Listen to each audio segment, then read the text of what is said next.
শুভ সন্ধ্যা। আমি নয়ন রায়। বিভিন্ন সময় বিভিন্ন পরিপ্রেক্ষিতে আপনারা আমাদের দেখেন thequery.com। আমরা অবশ্যই উন্নয়নের পক্ষে, অবশ্যই দুর্নীতির বিরুদ্ধে, যেটা আমাদের কমিটমেন্ট বা রেজুলেশন বলতে পারি। আমরা একদম প্রান্তিক স্তরে যারা কাজ করে, মানে গ্রাম পঞ্চায়েত লেভেলে, আমরা তাদের সঙ্গেও কথা বলি। কারণ ত্রিস্তরীয় পঞ্চায়েতের ব্যবস্থায় গ্রাম পঞ্চায়েত, পঞ্চায়েত সমিতি, জেলা পরিষদ খুব গুরুত্বপূর্ণ। এমন একজন মানুষের সঙ্গে কথা বলবো। হ্যাঁ, রাস্তাঘাট অনেকবার কথা হয়েছে, ইন্টারভিউ হয়েছে। तो अब से घी खाओ देसी और चलाओ सिर्फ मैसी, क्योंकि बाकी सब सिर्फ ट्रैक्टर हैं। ये मैसी। বিশ্বাস অ্যাগ্রো এন্টারপ্রাইজ প্রাইভেট লিমিটেড, ঠিকানা NH2 ফেরিঘাট, ফাগুপুর, বর্ধমান। মোবাইল নাম্বার 9734689494 অথবা যোগাযোগ করুন 9733149494। কিন্তু স্টুডিওতে ইন্টারভিউ হয়নি কেউ। তিনি হচ্ছেন মাফিজুর রহমান শেখ, বেলকাস গ্রাম পঞ্চায়েতের উপপ্রধান। এখন এর আগে 2013 থেকে 2018 তিনি প্রধান ছিলেন। মাফিজুল্লাহ, স্বাগত, অভিনন্দন আমার স্টুডিওতে আসার জন্য। স্বাগতম। কারণ ত্রিস্তরীয় পঞ্চায়েতের ব্যবস্থায় যে গুরুত্বপূর্ণ ভূমিকা আপনাকে দল দিয়েছে, আগেও আপনি 5 বছর থেকেছেন। এখন যে কাজকর্ম, যে দায়িত্বটা বেড়েছে, দায়িত্বটা সাহেব দিন বাড়ে তো, বার্ধক্য বাধা হোক, 100 দিনের কাজের বঞ্চনার কেন্দ্রের বিরুদ্ধে আপনারা ক্যাম্প করছেন। রাস্তাঘাটের ক্ষেত্রে অনেক কাজ বাকি আছে, সবটা করা সম্ভব নয়। আর কী কী প্ল্যানিংগুলো করছেন আপনারা? প্ল্যানিং বলতে তো আমাদের চলছে।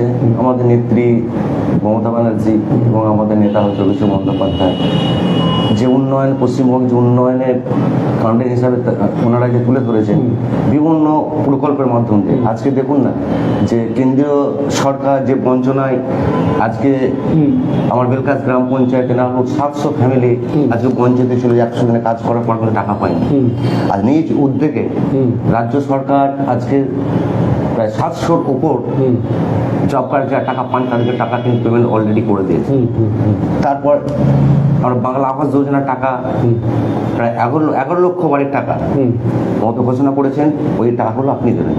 তাহলে আপনি ভাবুন যে কেন্দ্রের বঞ্চনা যেসব প্রকল্পগুলো বঞ্চিত করে রাখছে, যে টাকা পয়সা দিচ্ছে না, রাজ্য সরকার নিজ উদ্যোগে কিন্তু আমাদের পশ্চিমবঙ্গের মানুষের সমস্ত টাকা কিন্তু উনি দায়িত্ব নিজের ফান্ড থেকে কিন্তু প্রত্যেকটি পরিষেবা কিন্তু মানুষকে দিচ্ছেন। আচ্ছা মবিল সাহেব, আপনি তো সকাল থেকে রাত অবধি আপনার 24 ঘন্টা সার্ভিস বোধ হয়। হ্যাঁ, কারণ রাত দিন সারাক্ষণ ফোন করে রাখতে হয়। কারো ধরুন বার্ধক্য ভাতা, কারো ধরুন গ্রামের সমস্যা, কারো মেয়ের বিয়ে, নানান কাজ তো করতে হয়। এবং আরেকটা বিষয় হচ্ছে যে গ্রাম পঞ্চায়েতে আয়টা খুব গুরুত্বপূর্ণ। যেখান থেকে আয়টা হওয়া উচিত, নাহলে গ্রাম পঞ্চায়েত চলবে কী করে? উন্নয়নের ক্ষেত্রে তো সবসময় তো জেলা পরিষদ দেবে, রাজ্য দেবে না, নিজেদের কিছু ওন ফান্ড থাকে। তো সেটা কি মোটামুটি রেডি করা যাচ্ছে? এবং ট্যাক্সের ক্ষেত্রে কি সত্যি মানুষের উপর না চাপিয়ে সরলীকরণ করছেন কি? না, ওগুলো সবই সরলীকরণের মাধ্যম দিয়ে হয়। তার কারণ এটা তো যে পঞ্চায়েতের বাইলো হিসাবে যেটা বাইলো করা হয়, জেলা পরিষদের বাইলো দেয় আমাদেরকে, বাইলোটা তৈরি করে আমাদের পাঠাতে হয়, সেটা অ্যাপ্রুভাল দেয় হচ্ছে জেলা পরিষদ। সে বাইলো অনুযায়ী কিন্তু আমরা ট্যাক্সের কালেকশন করতে পারি। আমরা উপরন্তু যারা বলে যে আমার এটা সম্ভব নয়, সেটা আমরা সরলীকরণ একটু করি, যাতে সংস্থা তাদের ট্যাক্স দিতে পারে। অনেক গরিব মানুষ আছে যারা দিতে পারে না, তারা আমাদেরকে বলে, আমাদের ম্যাডাম যে জেনাবি প্রধান আছেন ওনাকে বলে, আমরা আলোচনার মাধ্যম দিয়ে যাতে কিছু কম নেওয়া যায় সে চিন্তা ভাবনা করি। করার পর কিন্তু আমরা কম নিয়ে নিই, যে বাধ্যতামূলক যে দিতেই হবে সেরকম কিছু নয়। আমরা সরলীকরণের মাধ্যম দিয়ে আমরা কম নিয়ে যাতে সে ট্যাক্সটা পঞ্চায়েতের সঙ্গে যুক্ত হতে পারে, ট্যাক্সটা যেন সে পঞ্চায়েত দিতে পারে, সেই মতো আমরা চিন্তা ভাবনা করে নিয়ে ট্যাক্সগুলোকে। আচ্ছা মাফিজুল স্যার, আপনি 2013 সদ্য ক্ষমতায় এসছেন আপনারা 11-তে, 2013 থেকে 2018 খুব টাফ পিরিয়ড। ওই সময় আপনি প্রধান ছিলেন, এখন আপনি উপপ্রধান। আমি অন্যভাবে নেবেন না যে প্রধান থেকে উপপ্রধান, অনেকের হয় না যে আমি ছিলাম প্রধান হয়ে গেলাম উপপ্রধান, আমার একটু আত্মসম্মানের ব্যাপারটা আছে। দল তো খুব গুরুত্বপূর্ণ। দল আগে, দল সিদ্ধান্ত নিয়েছে মাফিজুল রহমান শেখকে এবারে উপপ্রধান করতে হবে। তিনি আগে প্রধান ছিলেন, ফলে মানে মাফিজুল সাহেব হয়তো বেলকাস গ্রাম পঞ্চায়েতের জিওগ্রাফিটা জানে, মানুষের পালসটা জানে। ফলে আপনার এই পুরনো অভিজ্ঞতাটা নতুনভাবে কাজে লাগছে কি? হ্যাঁ, অবশ্যই। আচ্ছা, অবশ্যই আমাদের যে জেলা বোর্ডে আলোচনা হয় সমস্তটা আমরা আলোচনার মধ্যে সমস্ত ব্যাপারটাই আমরা আলোচনা করি, কীভাবে চললে পঞ্চায়েত এগিয়ে যাবে, কী কী উন্নয়ন কাজ করলে গ্রাম ওয়াইজ যে একটা মানে সুবিধা, সেগুলো আমরা করি।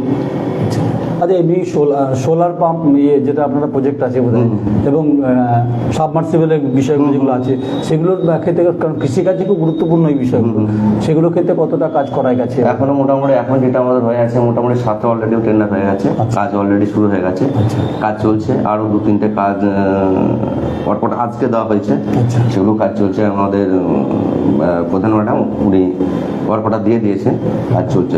মাফিজুল সাহেব 5ই ডিসেম্বর অকাল বৃষ্টি হয়েছে, তারপরেও বৃষ্টি হয়েছে। আপনার ওখানে আমি ঝিগুটি গেছিলাম, প্রচুর ধান নষ্ট হয়ে গেছে এবং যেটা মুখ্যমন্ত্রী বলেছিলেন যে ক্ষতিগ্রস্ত চাষিদেরকে তিনি অর্থ দেবেন, কারো ধান, কারো আলু, কারো পটল, কারো সবজি।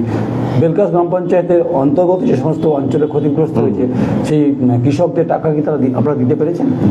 দিতে পারিনি আমরা, সবটাই পারিনি, কিন্তু যারা আমাদের কাছে জানিয়েছে যে পঞ্চায়েতের মধ্যে পৌঁছে জানিয়েছে যে আমার ফসল ক্ষতি হয়েছে বা আলু নষ্ট হয়ে গেছে, যেগুলো আমাদের কাছে জানিয়েছে রিপোর্ট করে আমরা অলরেডি এর পাঠিয়ে দিচ্ছি, যাতে ওই ক্ষতিগ্রস্ত চাষি যাতে ক্ষতি কিছু টাকা পয়সা পায়, পাঠিয়ে দিয়েছি আমরা। আচ্ছা, আমাদের যা কাজ ছিল প্রাথমিকভাবে পঞ্চায়েতের যে কাজ আমরা সমস্ত করে দিয়েছি। আচ্ছা মফিজুল সাহেব সারাদিন কাজকর্মের পরে একটু রিল্যাক্স তো করে নিশ্চয়ই? রিল্যাক্স মানে হচ্ছে যে গান বাজনা শোনা, একটু অন্যভাবে ভাবা, একটু আড্ডা। কারণ আপনি খুব আড্ডা প্রিয় মানুষ, সেটা আমি আপনার এলাকায় গিয়ে দেখেছি। হ্যাঁ, মানে এরকম, মানে আমি বলছি আমি উপপ্রধানের পদটা ছেড়ে দিয়ে এবার চেয়ারটা ছেড়ে দিয়ে সন্ধ্যাবেলা একটু মনে হচ্ছে যে মুড়ি চপ খেতে খেতে আড্ডা মারবো আর কোনো গান শুনবো। যদি আপনাকে আমি প্রশ্নটা করেই ফেলছি যে আপনার খুব পছন্দের গায়ককে আপনাকে, আপনি কার গান শুনতে ভালোবাসেন? বলবেন যে যাও বাবা, আমি উপপ্রধান, আমাকে পঞ্চায়েতের কথা না হলে গানের কথা বলছে। একটা মানুষের অনেক দিক আছে, মানুষকে তাকে সুস্থ থাকতে হয়, বিকশিত থাকতে হয়, গান বাজনা, কবিতা আবৃত্তি, হ্যাঁ সব কিছু তো মানুষ জীবন, সিনেমা। এমনি আপনার ওই সময়কার এবং এখনকার আপনি যদি সময় পান কোনো গান ফান শোনেন? মানে কার? হ্যাঁ শুনি, রবীন্দ্রসঙ্গীতগুলো শুনি। আচ্ছা আচ্ছা আচ্ছা আচ্ছা। যেমন সাথে আমাদের শান আছে, যেমন হচ্ছে অরিজিৎ সিং, ওরা যে রবীন্দ্রসঙ্গীতের গানগুলো গেয়েছে ওইগুলো আমি প্রায় মাঝে মধ্যে শুনি, মানে খুব ভালো লাগে।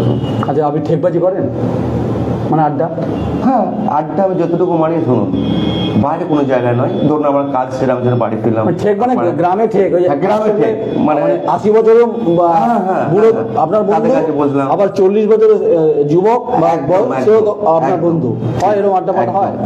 তো সেখানে আলোচনা হয় গ্রামের আগে কি ছিল, আজ থেকে 30 বছর আগে অবশ্যই এখন কি জায়গা দাঁড়িয়ে আছে, আলোচনা হয়। হ্যাঁ, সমস্ত আলোচনাটাই হয়। আচ্ছা, কি বলে বয়স্করা, কি বলে? বয়স্ক ভালো, যে এরকম ছিল না, তুই ছিল বলে আজকে এই কাজগুলো এই জিনিসগুলো হলো, অনেক করেছে। আপনি আমার এলাকা দেখতে গেলে দেখতে পাবেন যে আমরা দেখিয়ে দেবো যে আমরা 13 সাল থেকে 2024 সাল পর্যন্ত এই সালের মধ্যে আমি কি করেছি। আমার শুধু আমার ভুলে গ্রামটা বলে নয়, আশেপাশে গ্রামগুলোকে আপনি দেখবেন যে হ্যাঁ কাজ হয়েছে, গেলেই বুঝতে পারবেন। 23 থেকে 28 5 বছর আছেন, একটা বছর হয়ে গেল, 24-এ বললাম আমরা লোকসভা এসে গেছে, তারপরে 26-এ বিধানসভা, 5 বছরে 4.5 বছর ধরেই নিই আমি। অনেক কাজ বাকি আছে, 4.5 বছর অনেকটা সময় পাবেন। গ্রামের মানুষের অধিকার, গ্রামের গ্রামের মানুষের সুশাসন, মানে মানুষ সুশাসন চায়, মানে ভালো প্রশাসন চায়, ভালো প্রশাসক চায়। মাফিজুল রহমান শেখ কি সত্যি ভালো প্রশাসক? হ্যাঁ, চেষ্টা করি। চেষ্টা বলতে যেগুলো আমাদের কাছে প্রবলেম আছে সঙ্গে সঙ্গে যাতে করে কোনো জিনিস যদি আমাদের কাছে কমপ্লেন করে, জিনিসটা আমার সঙ্গে সঙ্গে যাতে করে প্রশাসনিক বা পঞ্চায়েত প্রধান, উপপ্রধান মিলে আমরা যাতে ওই কেসে যাতে না বাড়ে, তাতে আমরা সঙ্গে সঙ্গে ওখান থেকে পঞ্চায়েতের মধ্যে বসে আমরা যাতে মীমাংসা করে দিতে পারি, তার জন্য আমার সবসময় স্টেপ নিই। দুর্নীতির সঙ্গে কোনো আপোষ না, দুর্নীতির সঙ্গে কোনো আপোষ আমার নেই, আর ভবিষ্যতে থাকবেও না। অনেক অনেক ধন্যবাদ আপনাকে সময় দেওয়ার জন্য। সন্ধ্যায় চায়ের কাপে চা নিয়ে একটু পরে চা আমরা খাবো হয়তো। আড্ডাটা বেশ হচ্ছিল, এটা আমরা আড্ডাই বলছি অ্যাকচুয়ালি। যতদিন যাবে মাফিজুল রহমান শেখ সম্পর্কে গোলাপের পাপড়ির মতো আমরা খুলতে শুরু করব, যে তিনি ব্যক্তি জীবনে কেমন, রাজনৈতিক জীবনে কেমন, প্রশাসক হিসেবে কেমন, এসব বলবো। সবসময় মন্ত্রীকে চেয়ারম্যান বা অন্য হায়ার লেভেলের নেতাদের ইন্টারভিউ করি ঠিক, কিন্তু কখনো কখনো একদম পঞ্চায়েত লেভেলে যারা একদম মানে প্রান্তিক স্তরে যারা থাকেন, উপপ্রধান, প্রধান, সদস্য, তাদের কথাও বলি। কিন্তু আমরা আমাদের ভুল বুঝবেন না শাসক দল, আমরা শাসকের উন্নয়নের পক্ষে, দুর্নীতির বিরুদ্ধে, এটাই আমাদের রেজলিউশন। অনেক অনেক ধন্যবাদ, শুভেচ্ছা, অভিনন্দন, এবং আপনার আগামী দিনের লড়াইয়ের অন্তত আপনি আমার query.com-কে পাশে পাবেন, এই কথা আপনাকে আমার স্টুডিওতে বসে দিতে পারি। অনেক অনেক ধন্যবাদ। আমার সহকর্মী সৌমিত দফাদার, আমি নয়ন রায়, নমস্কার, ধন্যবাদ। तो अब से घी खाओ देसी और चलाओ सिर्फ मैसी, क्योंकि बाकी सब सिर्फ ट्रैक्टर हैं, ये मैसी। বিশ্বাস অ্যাগ্রো এন্টারপ্রাইজ প্রাইভেট লিমিটেড, ঠিকানা NH2 ফেরিঘাট ফাগুপুর বর্ধমান, মোবাইল নাম্বার 9734689494 অথবা যোগাযোগ করুন 9733149494।